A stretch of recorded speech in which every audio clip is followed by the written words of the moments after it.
세계사 파트에 들어가는데요. 이번 시간은 세계사 파트에 들어가기 전에 작년에 배웠던 내용을 복습해보는 시간을 갖도록 하겠습니다. 자, 먼저 화면에 지도 보이죠? 여러분들 세계사 처음 시작했을 때 지중해 문명 그 중에서도 가장 시작이 됐었던 게 바로 지금 아래쪽에 지도에서 보는 크레타, 미케네, 트로이 문명이 가장 핵심이었다. 그래서 이들을 이제 합쳐서 우리는 에게 문명이라고 얘기를 합니다. 그래서 청동기 시기를 시작으로 유럽의 문화가 시작되었다라고 보시면 되겠습니다. 오늘은 기억을 환기시키는 정도로 이해를 해주시면 되겠습니다.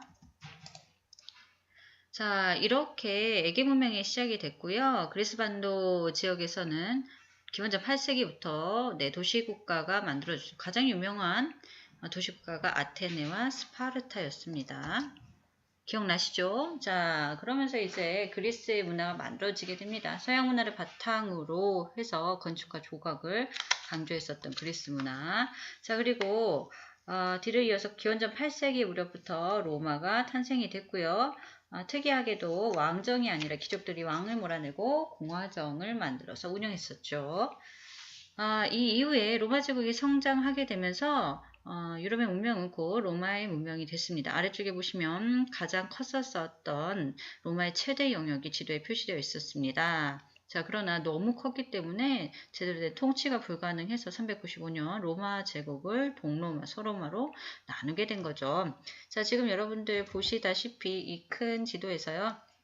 오른쪽이 동, 이스트, 자, 왼쪽이 서로마, 웨스트로 표시를 해보도록 하겠습니다. 자, 그렇게 해서 서로마는 이탈리아 중심으로, 그 다음에 동로마는 비잔티움 중심으로 운영이 되어 있었는데요. 여러분들 역사 시간에 배워서 아시겠지만, 훈족의 이동으로 인해서, 자, 북쪽에 있던 게르만족이 아래쪽으로 내려오게 되면서 서로마가 얼마 가지 못해서 멸망하게 됩니다. 그래서 나머지 남은 동쪽의 동로마만 비잔티움을 중심으로 해서 이끌어가게 됩니다. 그 뒤에 한참 더 유지가 되다가 이슬람 세력과의 충돌로 인해서 동로마 제국도 결국 쇠퇴의 시기로 넘어갔죠. 자, 지금 이 장면이 바로 게르만족의 이동하는 과정이고요. 그리하여 서로마 제국은 476년에 멸망이 됩니다.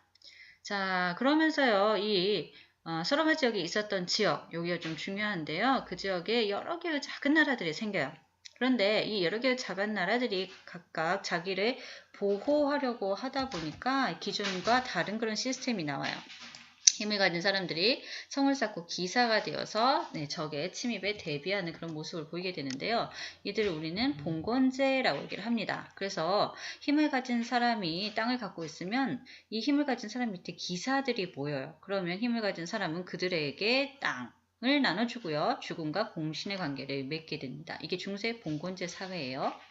자, 이렇게 중세 봉건제 사회는요, 기사와 영주, 그리고 종교로 똘똘똘똘 뭉쳤습니다. 그러다가 이슬람 제국과의 충돌로 인해서 결국에는 십자군 전쟁이 11세기에 일어나게 되는데요. 자, 오른쪽 위에 있는 지도가 십자군 전쟁의 원종로입니다. 처음에는 종교적인 그런 목표로 인해서 이들은 성전, 신을 위한 전쟁이다 라고 해서 전쟁을 시작했지만 곧이어 실제 이유를 보여주게 되죠. 서유럽 사이의 팽창 요구가 작용돼서요. 당시 더 이상 기사들에게 나눠줄 땅이 없었어요. 그래서 이 땅을 확보하기 위해서 전쟁이 치러지게 됩니다.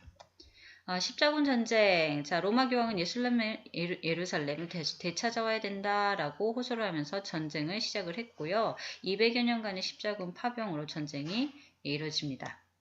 자, 그러나 이 전쟁은 결국에는 엔딩이 좋지 않았죠. 실패로 끝이 났습니다. 그래서 100여 년을 이끈 이런 전쟁의 결과 교황의 권위가 추락하고요. 제후와 기사 세력이 힘이 빠집니다. 대신 이슬람 문화가 유럽으로 유입되게 되면서 다양한 그런 문화가 일어나게 됐고요. 자, 교황과 제후 기사가 힘이 약해진 반면에 왕은 힘이 세지고요. 이런 왕을 서포트해줬던 장사를 원활하게 할 수 있었던 상인들의 계층도 조금씩 성장을 하게 됩니다. 자, 그러면서 활발한 그런 무역로가 만들어지게 되고요. 11세기 무렵에는 농업 및 상공업이 발달하고 교통이 편리한 곳에 시장과 도시가 성장하게 됩니다. 자, 그리고 나서는 아까 얘기했죠. 왕과 조금씩 성장한 상공업자들이 국왕을 돕기 시작합니다. 그러면서 중앙집권국가가 등장하게 되고요.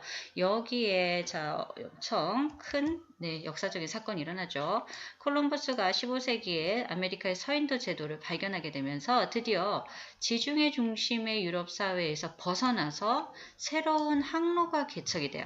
그래서 지중해가 세상의 다가 아니다. 지중해 무역을 하지 못하면 다른 길을 찾으면 된다라는 인식을 사람들이 갖게 되고요. 이들의 활동 영역이 넓어집니다. 그 결과 아시아의 새로운 물건들이 유럽으로 오게 되고요. 여러 가지 그러한 영향을 미치게 됩니다.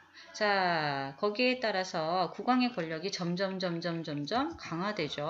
그래서 죽은 절대왕정이 등장해서 16세기부터 18세기까지 이르게 되고요. 여기에 해당하는 인물이 여러분들 보셨던 영국에서는 엘리자베스 1세, 프랑스에서는 루이 14세, 자, 그리고 그 뒤를 이어서 17세기에 과학혁명이, 그 다음에 18세기에 계몽사상이 등장하게 되면서 시민의식이 조금씩 싹 터요. 그래서 여기까지가 이제 우리가 다음 파트 세계사에 들어갈 파트에 대한 배경 지식이 되겠습니다. 그 중에서 기억해 두셔야 될 것은 아까 보셨다시피 절대왕정이 시작되어서 왕의 힘이 커졌고요. 그에 못지않게 과학혁명, 그리고 그에 못지않게 계몽사상이 발달하게 되면서 시민의식도 성장하고 있었다라는 사실 기억해 주시면 되겠습니다. 자,